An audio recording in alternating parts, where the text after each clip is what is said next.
अस्सलामुअलैकुम, I am Urooj Zahra, your English language instructor. I hope आप सब खैरियत से होंगे और आप हमारी वीडियोस देख भी रहे हैं। We love your support, we need your support.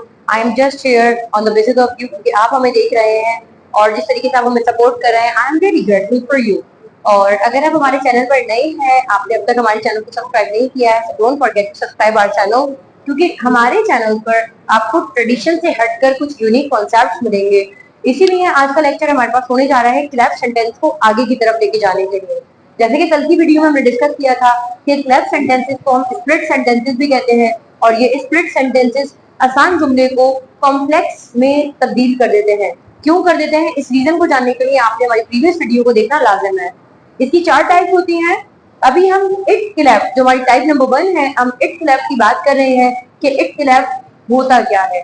तो instead of making you understand ये होता क्या है, ये इसमें कैसे बनेंगे सेंटेंसेस, तो मैंने ये किया है कि एक तरफ हमने बेसिक के सेंटेंसेस लिखे हैं एंड इसको हमने कन्वर्ट किया है, क्योंकि कन्वर्जन के साथ आपको चीजें समझ आ जाती हैं, because practice makes a perfect up to the mark. तो हमें यहाँ पर बहुत सारी चीजें विद द टाइप ऑफ और with the help of practice समझ आ रही होती है। तो आइए जरा डिस्कस करते हैं। यहाँ पर 10 सेंटेंसेस है। इसी तरीके से नेक्स्ट वीडियो में मैं आपको WH क्लैप और इस तरीके से हमारी जो 4 टाइप है इन सबके बारे में बात करूंगी। आइए जरा डिस्कस करते हैं। John bake the cake. Bake का मतलब होता है सेकना।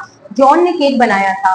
अगर इस जुमले को हम सिंपल रखते हैं तो जॉन बेक द केक, लेकिन अगर इसको हम क्लैप्ड में तब्दील करते हैं तो ये आ जाएगा it was John who bake the cake. It was John, ये जॉन जो था जिसने केक बनाया था। बिल्कुल ऐसे ही है। She called me last night. उस लड़की ने मुझे कल रात बुलाया था। She called me last night, यहाँ पर कॉल के सेंस से भी आ सकता है कि पुकारा था, बुलाया था, या सिर्फ कॉल की थी।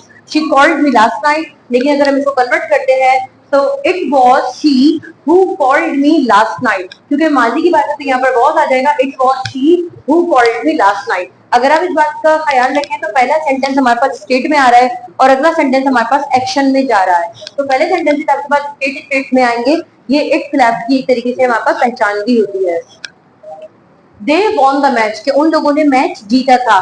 दे वॉन द मैच, तो इसको हम कहते हैं इट वॉज दे, कि ये वो थे। अच्छा, यहाँ पर आपका सवाल आ सकता है दे के साथ तो हमने वर पढ़ा था, लेकिन रुक जाइए, क्योंकि यहाँ पर हम दे की बात नहीं कर रहे हैं। हम इट को लिखते हुए अपना हेल्पिंग वर्ब लगा रहे हैं, क्योंकि इट के साथ हमेशा वॉज आता है। It was they who won the match, कि ये वही तो थे जिन्होंने मैच जीता था। It was they who won the match. सारा पेंटेड दिस। अब मैंने कहा कि सारा नहीं, कोई चीज है उसको पेंट किया था। सारा पेंटेड दिस। इट वॉज सारा हु पेंटेड दिस। तो हमने क्या करना है, सिंपल पहले स्टेट को रखें, देन आप एक्शन को रख दें। इट वॉज सारा who painted this.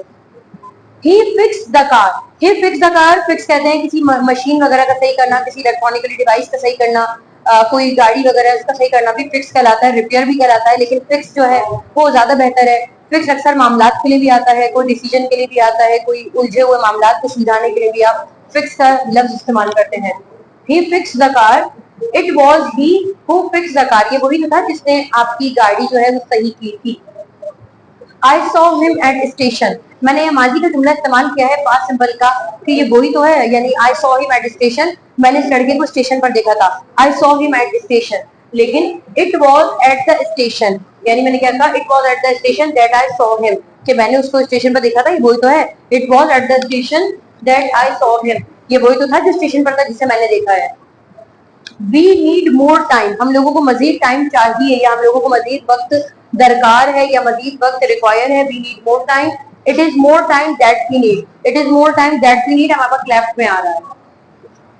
He gave me keys, उस लड़के ने मुझे चाबियां दी थी। He gave me keys, लेकिन हम यहाँ कह रहे हैं it was the key that he gave me. It was the key that he gave me, यहाँ पर लेफ्ट में आ गया कि पहले वहां पर स्टेट आ गया, अगला हमारे पास एक्शन में आ गया कि it was the key that he gave me. She works on weekend, कि वो लड़की काम करती है वीकेंड पर। She works on weekend, लेकिन यहाँ आ जाएगा it is on the weekend that she works, क्योंकि प्रेजेंट की जब बात हो रही है, क्योंकि यहाँ पर आपके लिए कोई नई बात नहीं है कि ही शी और इट के साथ हम एस और ईएस का इजाफा करते हैं वर्ब में, तो ये प्रेजेंट सिंपल है। यहाँ पर भी हमारा प्रेजेंट सिंपल है, तो जब भी प्रेजेंट सिंपल आ रहा है तो इस यहाँ पर लाजमी आएगा। अदरवाइज अगर आपने पास्ट की बात की है तो पास्ट में सेंटेंसेस आएंगे। इसी तरीके से यहाँ पर 10 सेंटेंस मैंने जो था वो यहाँ पर लिखा ताकि किस तरीके से हमारी स्ट्रीक जो है वो कंप्लीट हो जाए। दे अराइव्ड यस्टरडे, मैंने लोगों की तरफ इशारा करके कहा कि वो लोग यहाँ आए थे। दे अराइव्ड यस्टरडे, वो लोग यहाँ पहुंचे थे। It was yesterday that they arrived, कि यस्टरडे जो था जहाँ पर वो आए थे, it was yesterday that they arrive. तो आपने ये बात देखी कि क्लेफ्ट सेंटेंसेस हमारे पास वो होते हैं जो सिंपल सेंटेंसेस को कॉम्प्लेक्स में तब्दील कर देते हैं, एक सेंटेंस को दो पार्ट्स में तोड़ देते हैं, एक स्टेट में चला जाता है, एक एक्शन में चला जाता है। प्रेजेंट होगा, अगर हम देख लेते हैं कि सिंपल सेंटेंसेस हमारे प्रेजेंट में आ रहे हैं तो इसके साथ आएगा, इट के साथ इज आ जाएगा। और अगर हमारे पास पास्ट की बात है यानी सेकंड फॉर्म आ रही है तो यहाँ पर बहुत आ जाएगा। इसके साथ एक और भी रूल है हमारे पास कि अगर मैंने किसी लड़की की बात की है कि सारा प्रिंटेड दिस, तो हम कह देंगे इट वाज सारा हु प्रिंटेड दिस। तो पहले स्टेट यानी स्टेट की जुमले में हम सारा को यहाँ पर ऑब्जेक्ट बना देंगे, इट वाज सारा हु प्रिंटेड दिस। लेकिन अगर हमने यहाँ पे देखा कि आई saw him at station, it was, हमने ये तो वैसे भी फिक्स रखी थी कि it was at the station, तो हमने क्या करना है, it was at the station that I saw him. तो हमने ऑब्जेक्ट को पहले लेकर आना है और एक जुमले में यानी जो ऑब्जेक्ट है यानी जो इंसान है उसको हमने एंड पर लेकर जाना है।